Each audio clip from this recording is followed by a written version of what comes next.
A'udzubillahi minasyaitonirrajim. Kulu ta'ami sadaya tuangeun teh kana sateuacana hillan dihalalkeun li Bani Israila kanggo Bani Israil illa ma harrama Israilu ala nafsihi kajaba tuangeun anu diharamkeun Israil ka dirina min qabli an tunazzala Taurah sateuacan dilungsurkeun kitab Taurah. Qul bejakeun ku anjeun Muhammad fa'tu bit Taurati praku anjeun geura datangkeun ku ayatina Taurat pacluha maka prak geura dibaca ing kuntum shodiqina lamun anjeun kalebet jama-jama anu bener. Pamaniftaro maka cing saha anu ngajieun alallahi kadiba atas nama Allah dusta mimba di darika saatos eta paulaika maka maranehanana teh humud dhalimuna maranehna jama-jama nu dhalim. Qul bejakeun oge ku anjeun Muhammad shadaqallah maha bener Allah fattabi'u maka prak geura taruturkeun ku anjeun millata Ibrahim milah Ibrahim hanifan anu lurus wa ma kana minal musyrikin jeung Ibrahim teh teu kaabus jalma-jalma anu musyrik. Ikhwati iman rahimakumullah, ayat ieu pami secara pembahasan terpisah tina ayat nu sateuacana lan tanalu birra hatta tunfiqu mimma tuhibbun.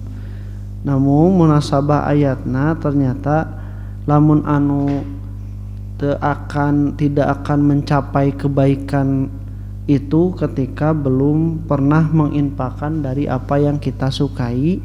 Nah, ini juga terjadi ketika Nabi Yakub alaihissalam mengharamkan apa yang dia sukai dari makanan untuk Allah Subhanahu wa taala. Nah, ini jadi munasabah ayatnya itu dari segi kecintaan terhadap Allah Subhanahu wa taala bahkan pada perkara-perkara yang seperti makanan. Nah, urang sakapeung da kanu tuangan oge nya meni resep teh aya anu resep pisan nya. Nepikeun kasok disebut lamun nu resep jengkol, jurig jengkol. Jurig jengkol. Lu kata kumaha hubunganana jurig jengkol jeung jurig naon jurig monyet, jurig karena itu nu hubunganana.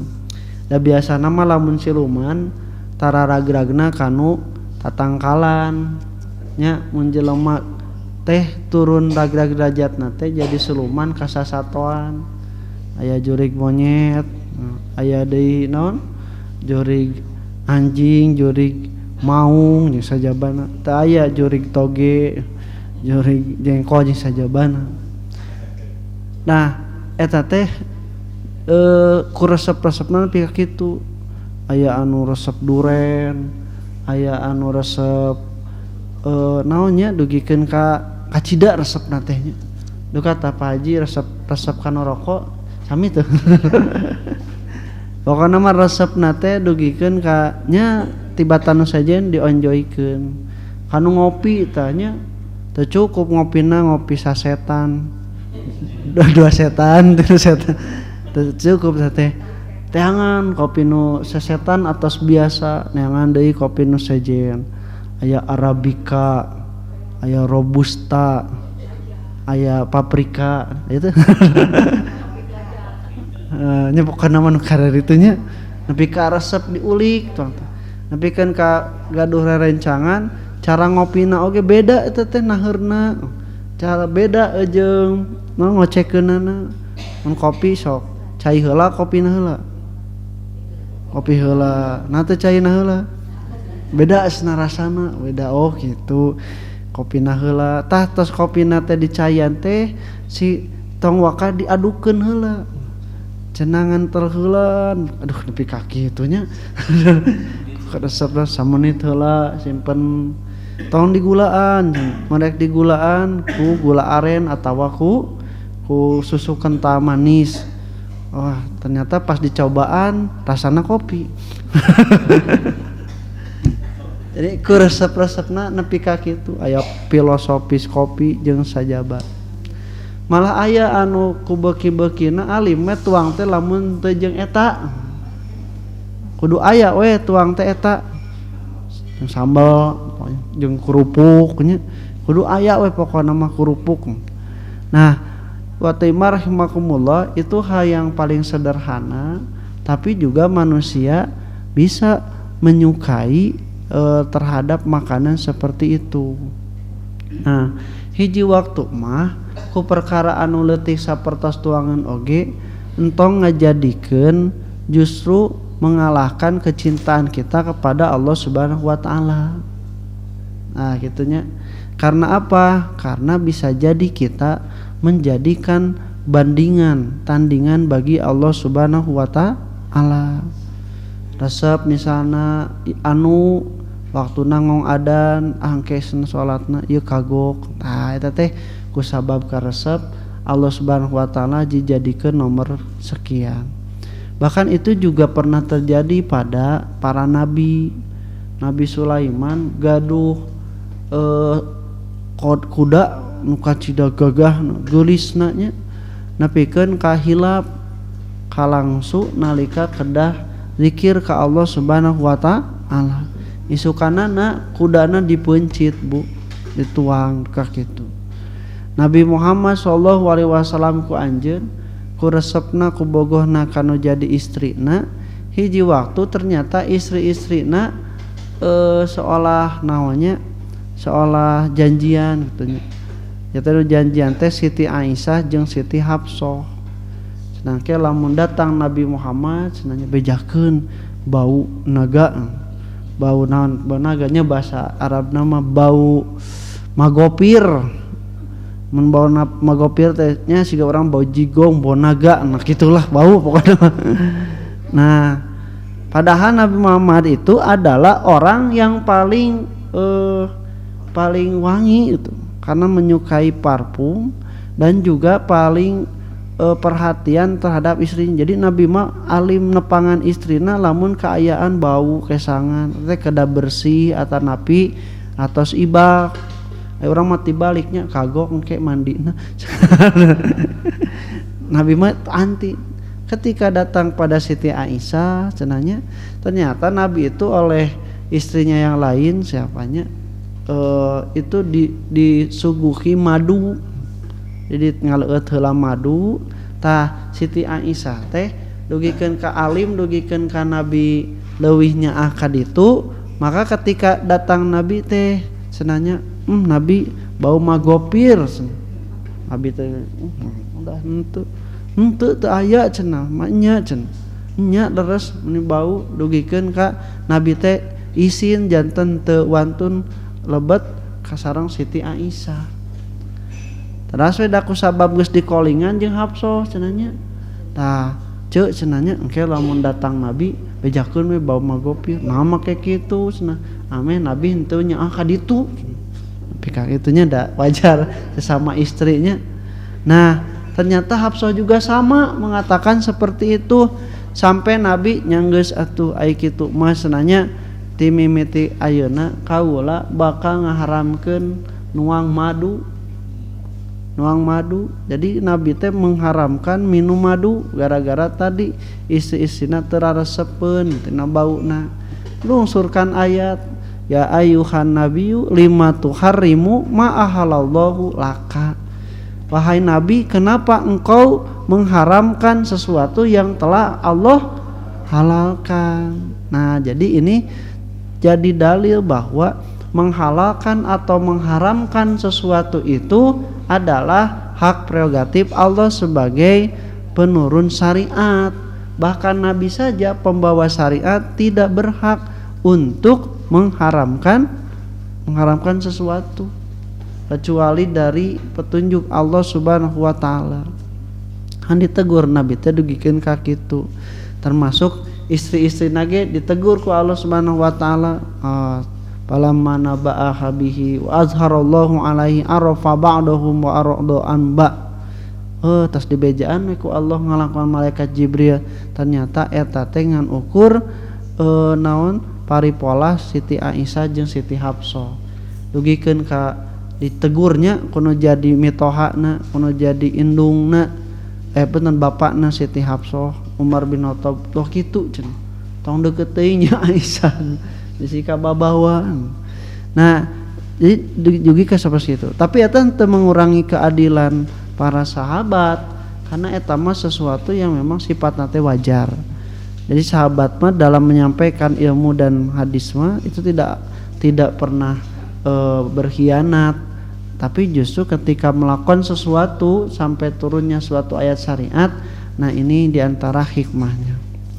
Nah ieu jadi dalil oge kanggo urang mun teresep kana hiji perkara ulah nepikeun ka haram.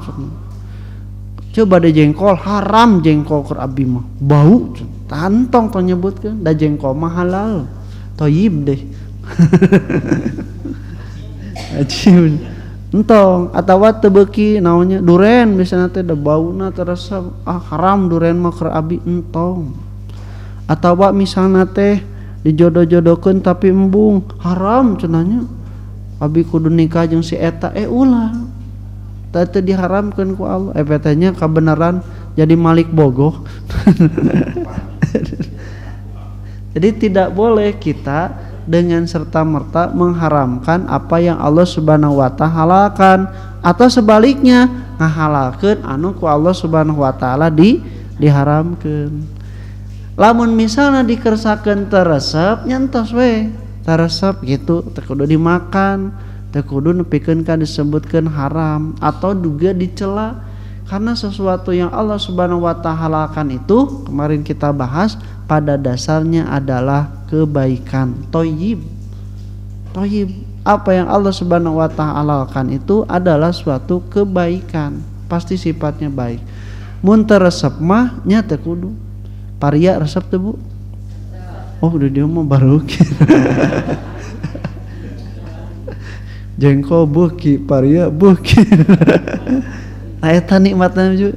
Jadi seolah-olah orang lamun teresep kana hiji tuangan teh seolah-olah kehalangan tina salah satu kenikmatan.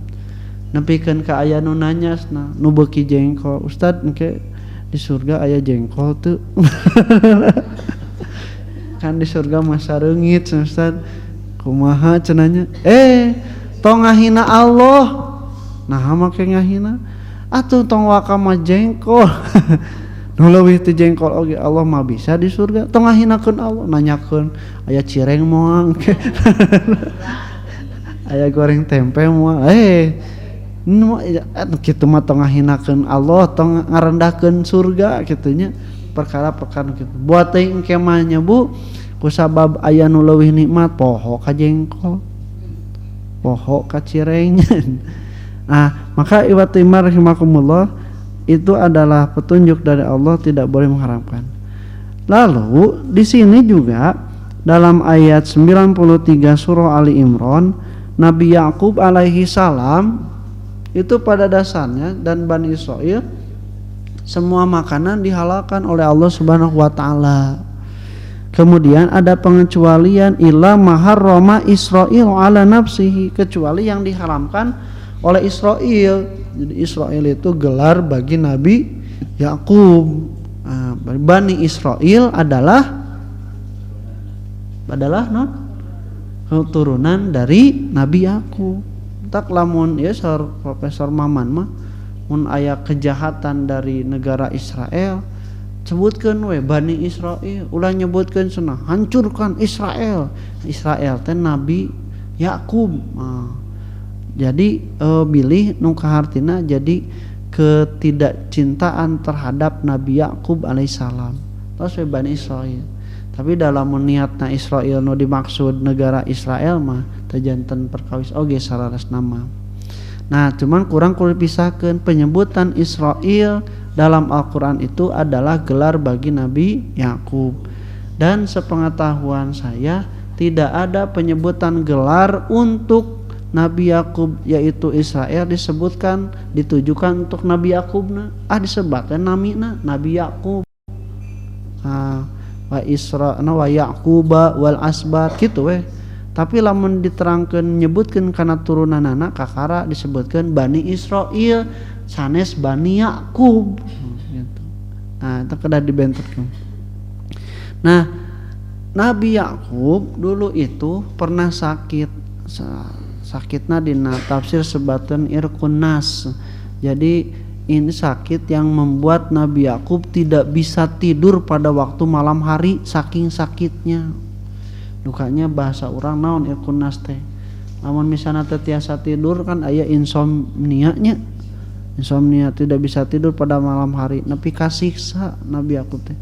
Karena waktu tidur malam hari itu adalah kebutuhan biologis manusia, bukan hanya istirahat saja tapi pada waktu tersebut organ-organ dalam itu sedang melakukan fungsinya. Ginjalnya Bu kita kade kulem entong langkung ti jam 11 sabab ngaruksak fungsi ginjal ya, terus anu sajenanya tong non pencernaan dan sebagainya eta teh aya waktu-waktu jam biologisna.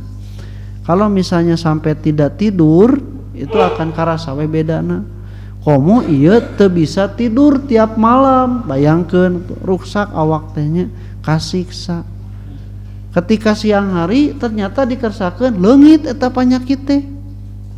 Ai peuting karasa, ai beurang teu karasa. Ya, jiga ibu-ibu naon cenanya?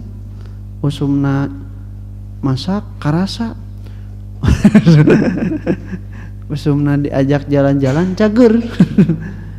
Bu ayo atuh Bu Bu mana Bapak lapar tas masak teh can. Aduh hapunten Bapak nyadari awak ieu teh teraraos. Oh gitu can masak muhun. Hayu atuh orang tuang di luar. Hayu Pak mangga. Ibu-ibu nu itu di dieu mah teu benten.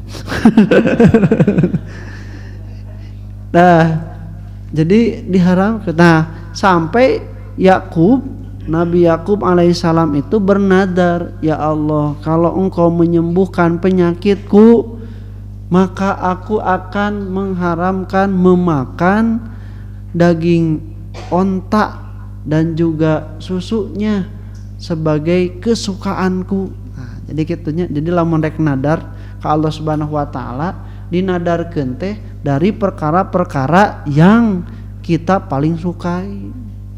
Itu bukti mah dinadarkeun naon bukti pengorbananana.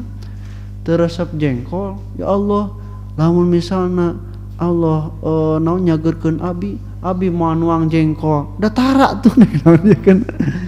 Ieu mah dipikar resep. Nu dipikar resep dugikeun kan dinadarkeun pembuktian bahwa kecintaan pada Allah Subhanahu wa taala itu jauh lebih diutamakan daripada hanya sebatas makanan. Itu nadar mah. Tapi nadar itu tidak boleh mewajibkan yang sudah wajib. Ya Allah lamun cager abi rek salat 5 waktu. Eta mah wajib teu kudu dinadaran. Karena nadar itu mewajibkan sesuatu yang asal pokoknya mubah.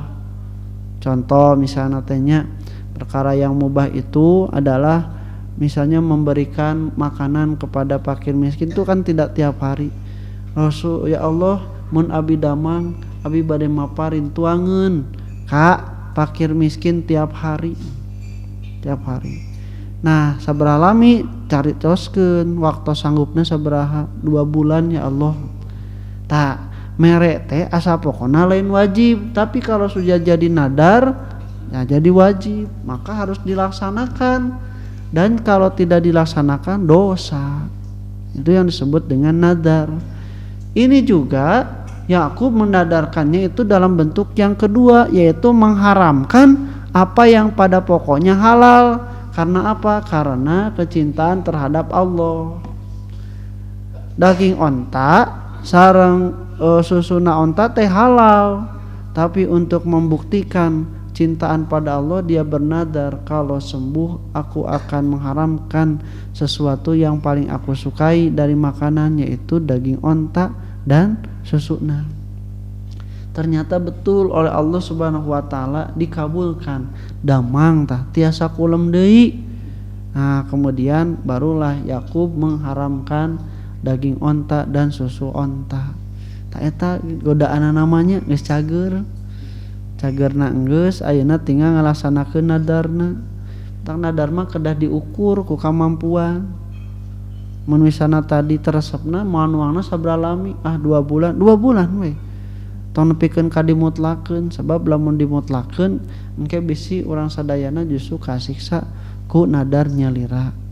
Walaupun ketika syariat di dalam aturan di agama Islam ketika sudah turun dari Nabi Muhammad ada kifarat ketika kita tidak melaksanakan nadar atau membatalkan nadar kita, ada kifarat. Nah, ikhwatu iman rahimakumullah, maka kata Allah Subhanahu wa taala illa maharrama Israilu ala nafsi. Ini dari mana? Nah, dari hadis Nabi Muhammad SAW tentang apa yang disukai oleh Yakub alaihissalam. Dulu orang-orang Yahudi di Madinah itu datang ke Nabi Muhammad SAW. Ya Muhammad cenanya, lamun anjeun apal 4 perkara ieu kami percaya dan kami bakal nuturkeun yen anjeun nabi. Anjeun nabi. Naon tah cenanya sok. Ieu teh cenah pertanyaan teh hese. Tidak ada yang mengetahui kecuali benar para nabi. Nya sok naon? Nu kahiji cenanya apa yang diharamkan oleh Yakub. Ternyata Nabi Muhammad SAW menjawab bahwa yang diharamkan oleh Yakub itu adalah daging onta dan susunya. Benar cenah Muhammad, benar, engkau benar dan kami juga akan mengikutimu cenah gitu. Nu kadua cenah apa yang bisa menentukan laki-laki dan perempuan pada seorang anak. Maka ku Nabi dijelaskan bahwa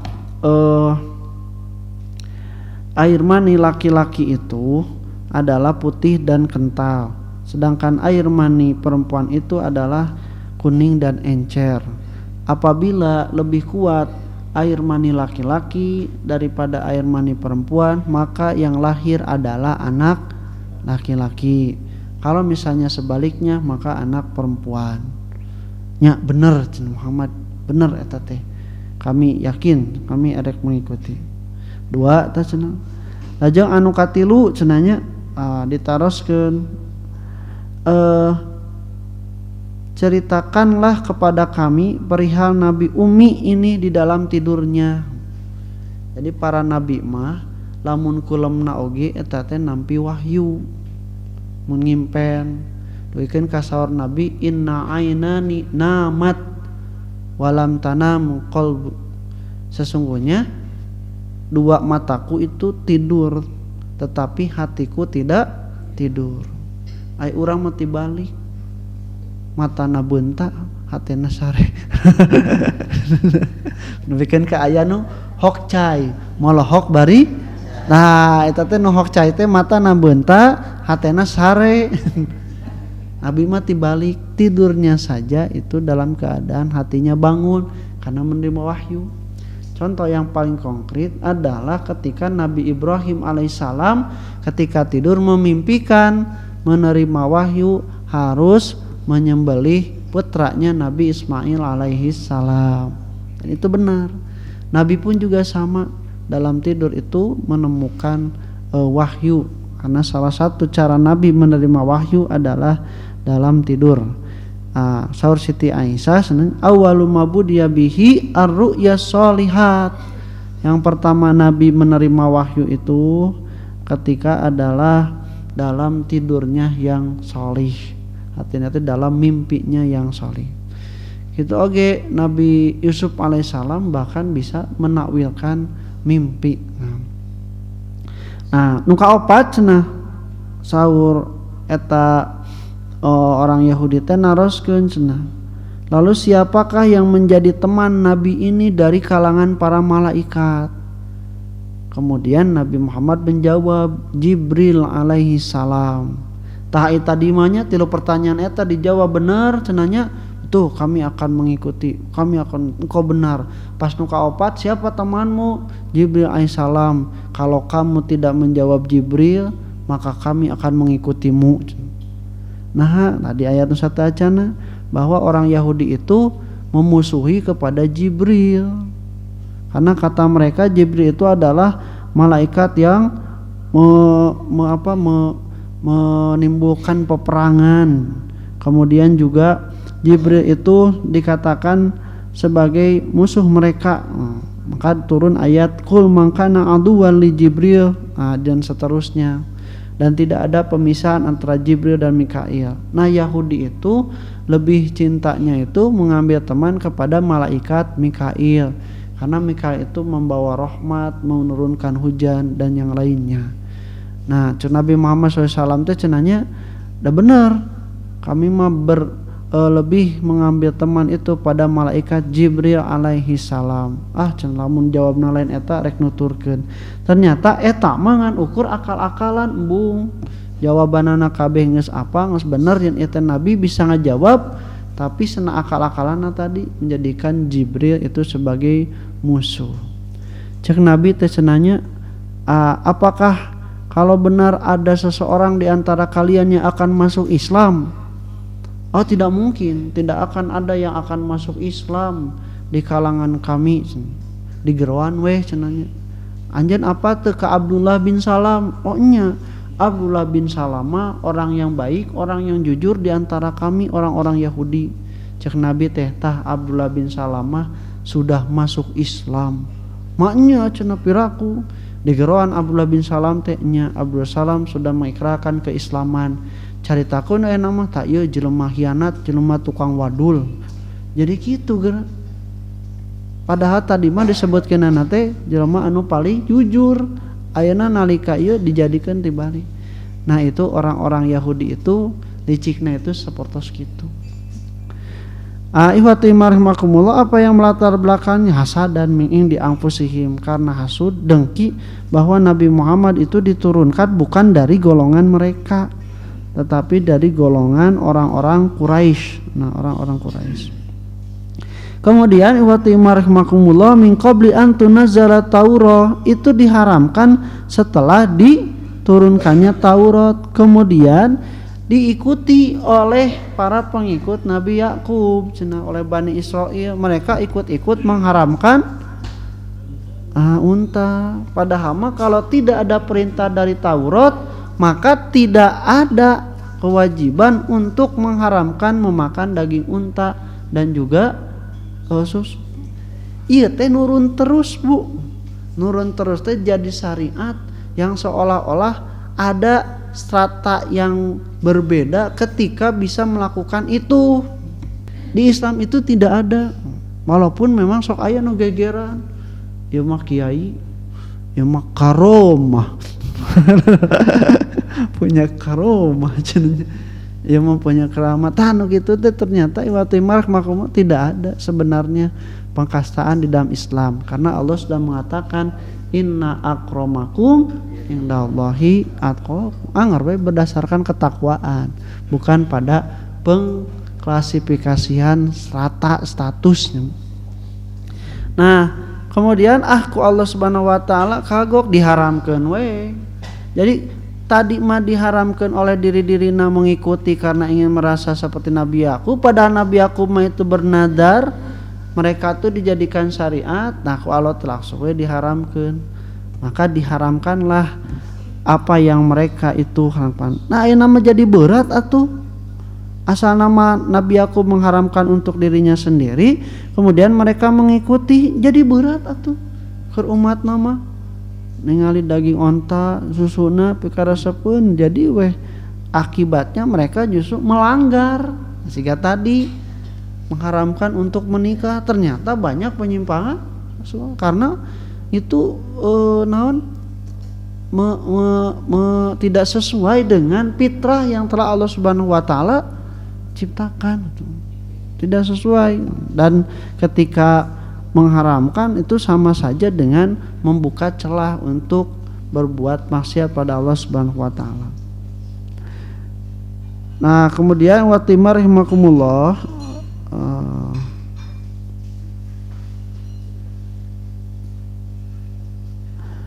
nah bahkan ditambah oleh Allah Subhanahu wa taala perkara-perkara lain. Nah itu dari zaman Nabi Adam alaihissalam juga perubahan hukum itu sudah ada. Pada mulanya Allah memperbolehkan Adam menikahkan anak-anak lelakinya dengan anak perempuannya, tetapi sudah itu peraturan tersebut juga diharamkan ketika Kabil dan Habil. Dahulu di masa Nabi Ibrahim mengambil gundik di samping istri diperbolehkan. Nabi Ibrahim melakukan hal ini terhadap Siti Hajar ketika ia mengambil sebagai gundik di samping istrinya sendiri yaitu Siti Sarah. Tapi kemudian hal tersebut diharamkan dalam Taurat. Nah, jadi Siti Hajar itu berbeda statusnya dengan Siti Sarah. Di masa Nabi Yakub menggabungkan dua orang saudara perempuan dalam satu perkawinan diperbolehkan. Nabi Yakub alaihissalam sendiri melakukannya. Sesudah hal ini diharamkan dalam kitab Taurat dan dalam Al-Quran pun juga sama.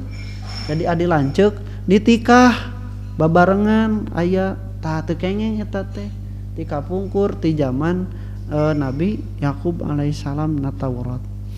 Nah itu dalam Islam pun juga sama. Jadi kesesuaian nanti katinggal diharamkan. Bentennya sareng anu naik ranjang turun naik kalampit turun karanjang itunya gitu eta mah benten ya mah langsung dua nana ditikah itu tidak boleh.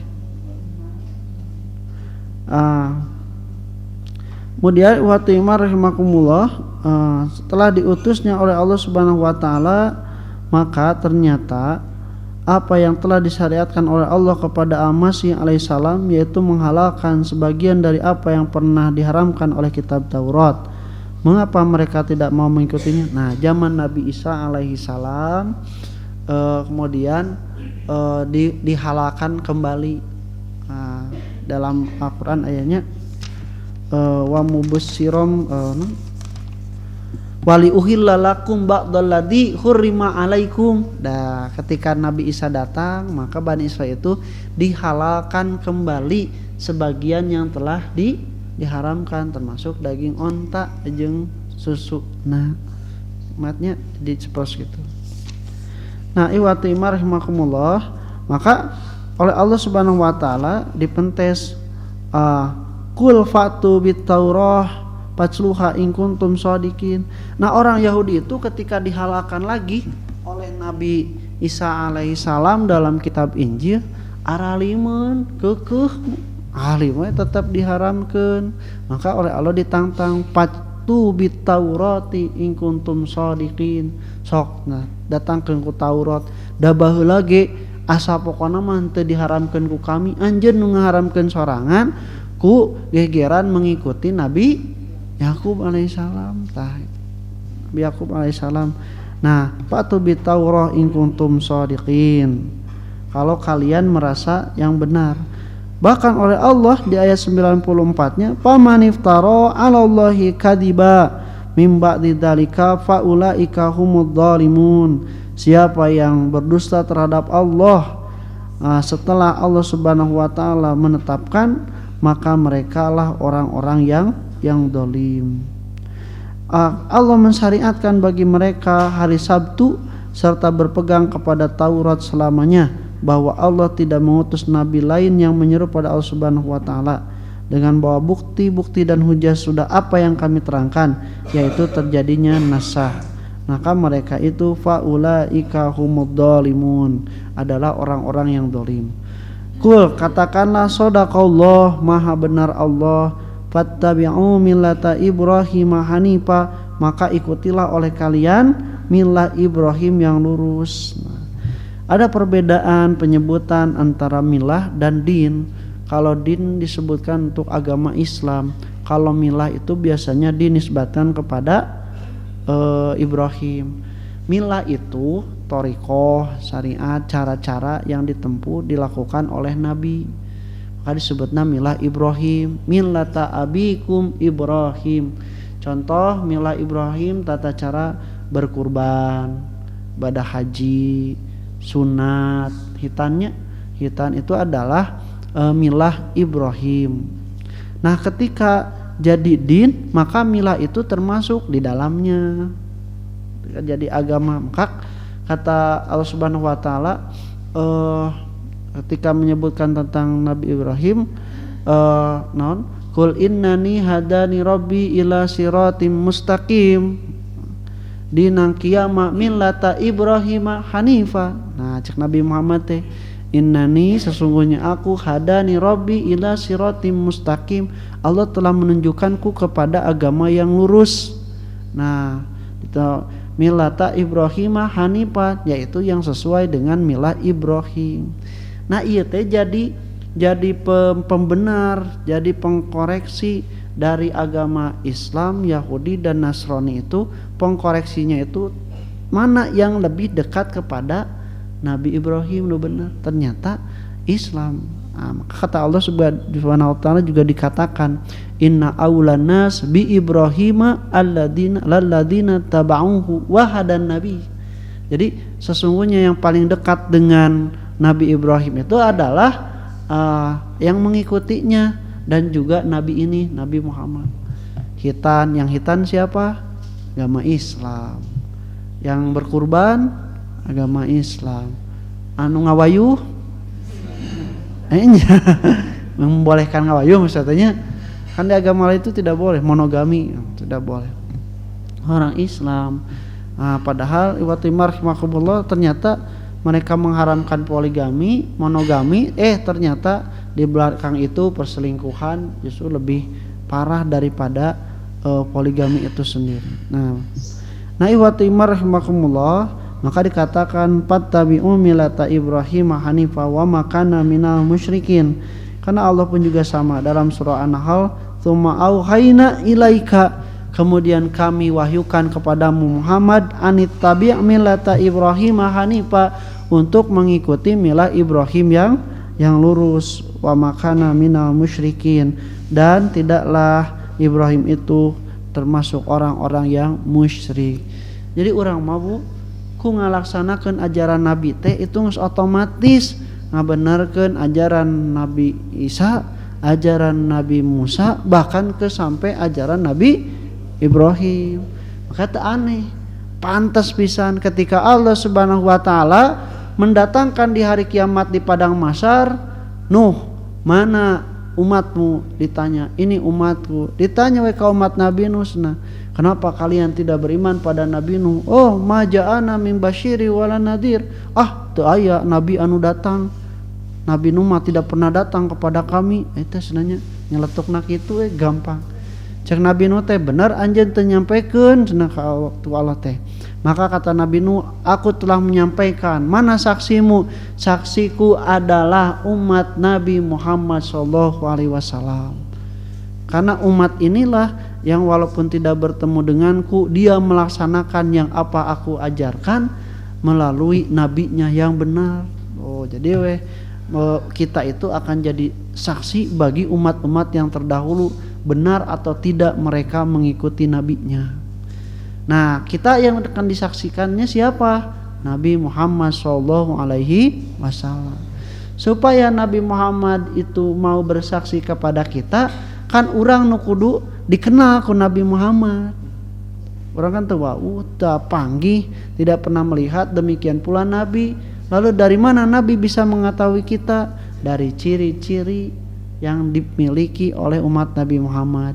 Ciri dari sujud, ciri dari wudu, kan itu tidak dimiliki oleh umat yang lain. Datu warudu, ciri wudu, mentak wudu teh kudu apik teh gitu, supaya napal kana awak orang sadaya. Nah, da ai ngumbah hungkul mah, basuh hungkul mah tinggal ngejebus basuh gitu, atau curungkeun kieu ke pasir. Aingan ukur kitu mah teu. Justru wudu itu adalah syariat tata carana. Sok, ai wajah di kumaha Bu? Aduh, wajah diusap. Wajah eta mah wajah istri diusap mah Pak Haji. Wajah mah dikumbah. dikumbah. Ai irung wajah lain, wajah. Ai mulut, wajah. Sarua teu cara ngumbah mulut, cara ngumbah bibir jeung ngumbah sesana wajah beda. Padahal sarua dikumbah. Eta wudu teh nepi ka dinya. Jadi lamun misalna wudu ngumbah ieu kieu nya maknya ngumbah irung ada caranya. Istinsak disedot kemudian dikeluarkan. Mulut juga henteu dikitu-kitu tapi dihirup kemudian dikumur-kumurkan. Teh mencuci ngan mencuci irung, mencuci mulut jeung mencuci wajah sesana beda gitu. Tah ieu ge ngusap sarua mastaka teh cepil mastaka sanes bagian tina mastaka cepil teh Bu. Nah cara mengusapnya beda. Nah eta mata wudu mah ibadah lain cara bebersih. Bebersih mah ibu rek make sikat ge mah enggak, tapi ya mah wudu mah ibadah wayahna tuturkeun sesuai dengan apa yang Nabi contohkan. Mudah-mudahan napa karena awak urang sadayana jadi ciri ketika nanti di padang mahsyar Nabi Muhammad menyeru kita ummati ummati. Bagjanya ketika pageling gisik paguli wokna eta wah duka miliaran jalma sakumaha lobana nya ratusan miliar urang rek nuturkeun ka saha. Maka kita diseru oleh Nabi Muhammad kalieu umat kami bagja nikmatnya mau ditanya Persib lain bobotoh lain moal kitu rupina mah mangga bilih aya nu taroskeun. Nah pamita aya mah cekap insyaallah urang lajengkeun. Qul qouli hadza wa astaghfirullah li wa lakum. Assalamualaikum warahmatullahi wabarakatuh.